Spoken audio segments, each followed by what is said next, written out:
देवाची अक्षता, मानवाची शांतता, देवाचा भक्त मोशे याची प्रार्थना. हे प्रभू, तू पिढ्यानपिढ्या आम्हाला निवासस्थान आहेस. पर्वत उत्पन्न झाले त्यापूर्वी तू पृथ्वीवर जग निर्माण केली. त्यापूर्वीच अनादी कालापासून अनंत कालापर्यंत तू देव आहेस. तू मनुष्यास पुन्हा मातीच मिळवितोस आणि म्हणतोस, अहो मानवांनो, तुम्ही परत जा, कारण तुझ्या दृष्टीने सहस्र वर्ष कालच्या गेलेल्या दिवसासारखी व रात्रीच्या प्रहारासारखी आहेत. तू मानवांना पुराप्रमाणे घेऊन जातोस. ते निद्रेप्रमाणे क्षणिक आहेत. ते सकाळी उगवणाऱ्या गवताप्रमाणे आहेत. सकाळी ते तरारून वाढते, संध्याकाळी कापल्यावर वाळून जाते. कारण तुझ्या क्रोधाने आम्ही भस्म होतो, तुझ्या संतापाने आम्ही घाबरून जातो. तू आमचे अपराध आपल्या पुढे ठेवले आहेस. तू आमची गुप्त पातकी आपल्या मुखप्रकाशात ठेवली आहेत.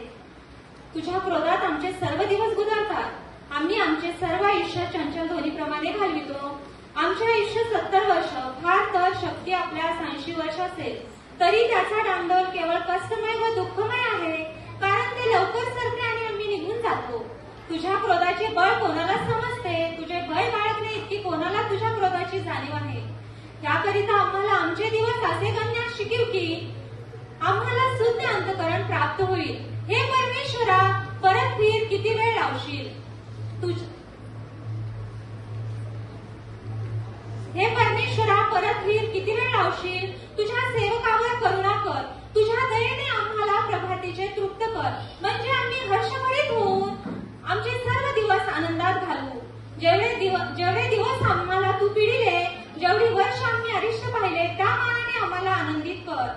तुझ्या सेवकावर तुझी कृती तुझ्या सेवकाला व तुझे वैभव त्यांच्या मुलांना प्रगट कर.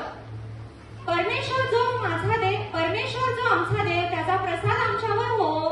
आमच्या हातचे काम आमच्यासाठी सिद्धीच ने.